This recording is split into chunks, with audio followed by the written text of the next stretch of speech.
Assalamualaikum warahmatullahi wabarakatuh. Saya Lin Sundari, NPM 1911110301, kelas G semester 3, Bimbingan Konseling Pendidikan Islam UIN Raden Lampung. Di sini saya akan menyampaikan materi dengan mata kuliah Filsafat Pendidikan Islam yang diampu oleh Bapak Abdullah Umar. Di sini saya akan menyampaikan materi dengan tema kurikulum pendidikan Islam. Sebelum kita mengetahui apa pengertian dari kurikulum pendidikan Islam, terlebih dahulu kita cari tahu apa pengertian dari kurikulum. Jadi William B. Ragan sebagai dikutip S. Nasution berpendapat bahwa kurikulum meliputi seluruh program dan kehidupan di sekolah. S. Nasution menyatakan ada beberapa penafsiran lain tentang kurikulum, diantaranya yaitu kurikulum sebagai produk, kurikulum sebagai program, dan kurikulum sebagai hal-hal yang diharapkan untuk yang akan dipelajari oleh siswa gitu. Sedangkan di dalam Kamus Bahasa Arab, kurikulum atau manhaj sering didefinisikan sebagai jalan yang terang atau jalan yang dilalui oleh manusia pada berbagai bidang kehidupan. Nah, jadi dapat disimpulkan bahwa kurikulum pendidikan Islam, kurikulum yaitu rangkaian program yang ada di sekolah yang akan dipelajari oleh siswa untuk mengembangkan pengetahuan dan keterampilan. Dan selanjutnya yaitu pendidikan Islam. Jadi, istilah pendidikan Islam merupakan rangkaian kata yang membawa makna yang sangat luas. Dalam ungkapan ini sendiri telah tersirat konsep falsafah dan matlamatnya. Ini agak berbeda dengan kefahaman umum masyarakat yang menganggap bahwasanya Islam itu ialah mata pelajaran agama Islam gitu, atau pengetahuan agama Islam di sekolah gitu. Jadi menurut Al-Attas, Hasan Langgulung dan Berlian Somat, maksud pendidikan itu ialah perubahan dalam diri dan perubahan tingkah laku.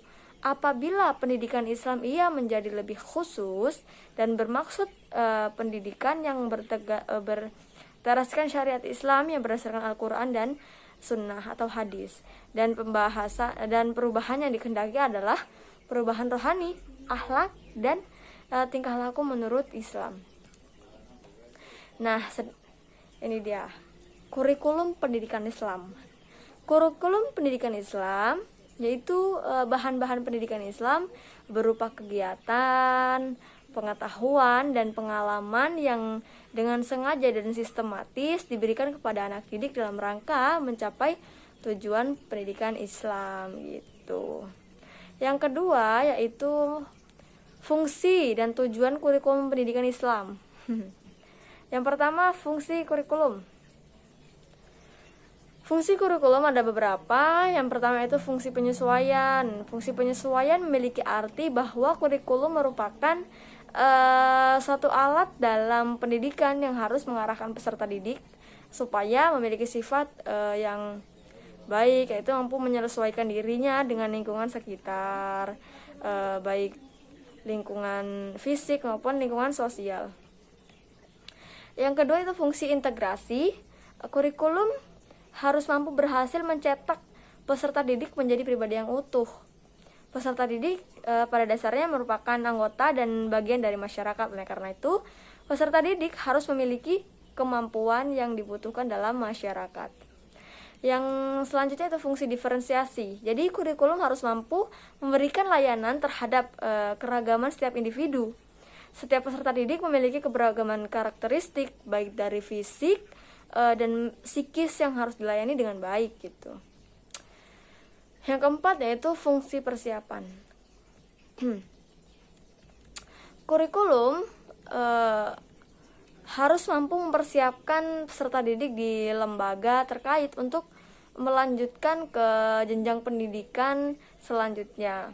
Nah, selain itu kurikulum harus mampu mempersiapkan peserta didik dalam hidup bermasyarakat dikala peserta didik tidak dapat melanjutkan pendidikannya gitu. Dan yang kelima, fungsi pemilihan.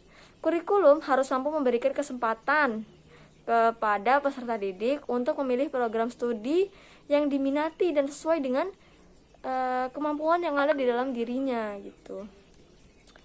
Yang selanjutnya yaitu yang terakhir yaitu fungsi diagnostik. Jadi kurikulum harus mampu mengorganisir atas setiap kesulitan yang dihadapi oleh peserta didik dalam kesulitan belajarnya gitu. Jadi itulah fungsi-fungsi yang ada atau fungsi-fungsi dari kurikulum pendidikan Islam. Yang selanjutnya itu tujuan kurikulum. Tujuan adalah dasar yang hendak dicapai dalam semua kegiatan manusia. Tujuan berfungsi untuk mengarahkan, mengendalikan, dan mengembangkan suatu kegiatan. Oleh sebab itu, setiap tujuan hendaklah dirumuskan dengan tegas dan jelas. Menurut Sayyid Sabit, tujuan pendidikan Islam itu ialah agar jiwa seseorang dapat terdidik secara sempurna, agar seseorang dapat menunaikan kewajiban-kewajibannya karena Allah Subhanahu wa taala.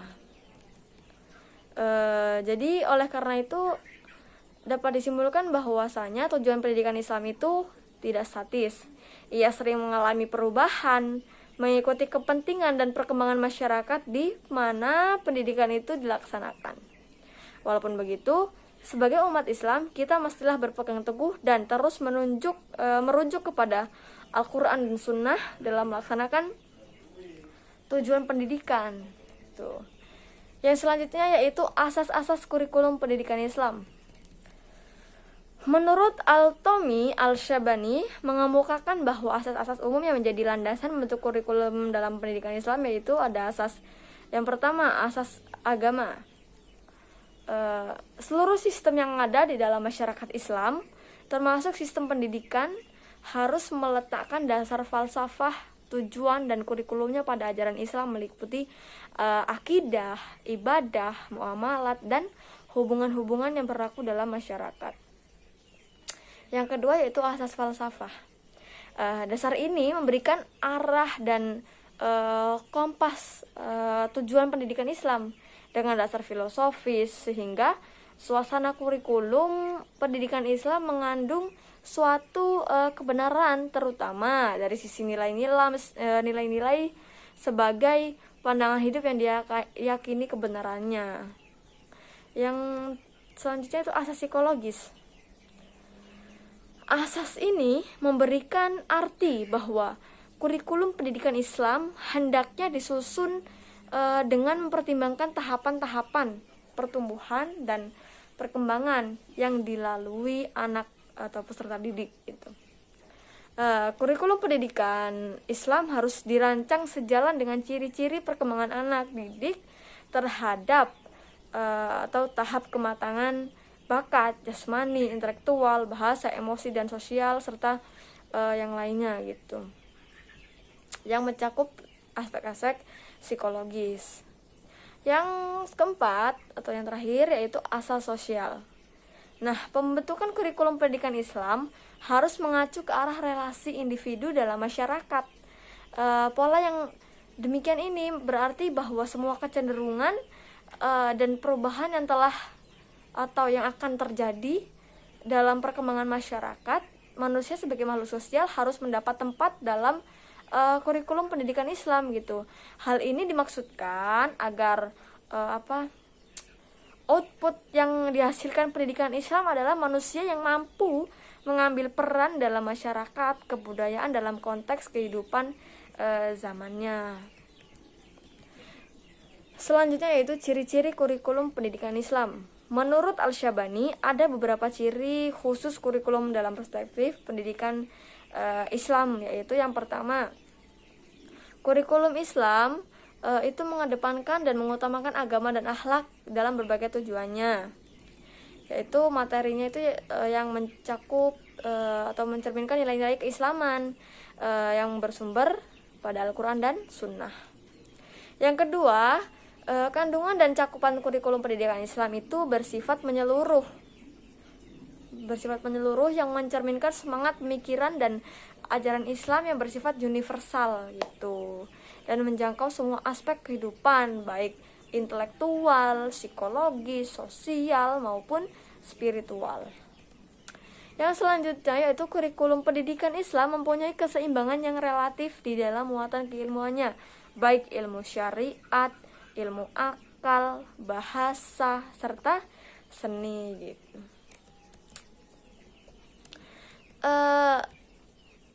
Yang selanjutnya yaitu prinsip kurikulum pendidikan Islam. Al-Abrashi memberikan pemahaman tentang kurikulum pendidikan Islam berdasarkan prinsip-prinsip Al-Syabani dengan menitikberatkan pada beberapa bidang, yaitu yang pertama, materi yang bersifat keagamaan diberikan kepada peserta didik dengan maksud terbentuknya peserta didik yang sempurna dan utama. Yang kedua yaitu materi keagamaan mendapat porsi yang lebih dibandingkan dengan ilmu yang lain, karena materi ini atau materi keagamaan ini merupakan sendi pembentukan moral yang luhur.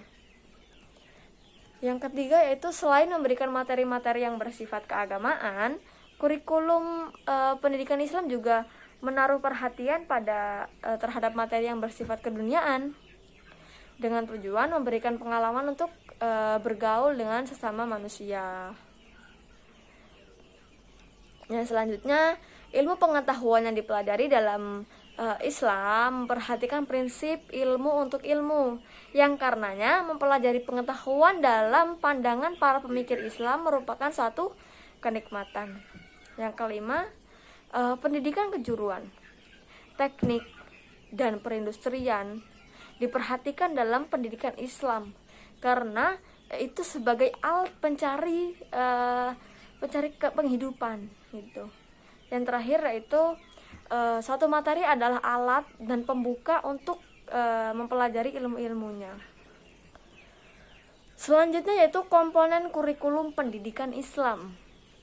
Komponen kurikulum pendidikan Islam meliputi komponen tujuan, komponen isi atau materi, komponen organisasi atau strategi.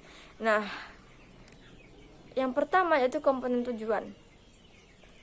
Tujuan pendidikan memegang peran penting dalam pendidikan sebab tujuan akan memberikan arah bagi segala kegiatan pendidikan dalam penyusunan kurikulum, perumusan tujuan ditetapkan terlebih dahulu sebelum komponen lain ditetapkan. Yang kedua yaitu komponen struktur program. Nah, komponen ini menetapkan struktur dan materi program pendidikan, struktur program pendidikan dalam hubungannya dengan pencapaian tujuan lembaga pendidikan, mencakup alokasi waktu yang diberikan untuk setiap bidang studi dalam setiap minggunya gitu. Dan yang ketiga yaitu komponen strategi pelaksana. Komponen strategi pelaksana. Nah, komponen ini menetapkan strategi pelaksanaan kurikulum. Nah, komponen ini terdiri dari sistem penyampaian pengajaran, penilaian hasil belajar, bimbingan penyuluhan, administrasi, supervisi, ya. Jadi setiap komponen kurikulum ini merupakan bagian yang fungsional gitu, yang tidak dapat dipisahkan karena saling ada korelasi atau saling berkaitan, saling berhubungan dan saling ketergantungan gitu untuk mencapai tujuan yang telah ditetapkan terlebih dahulu gitu. Nah, itulah materi mengenai kurikulum pendidikan Islam yang dapat saya sampaikan. Bila terdapat banyak kesalahan saya mohon maaf. Saya Iri. Assalamualaikum warahmatullahi wabarakatuh.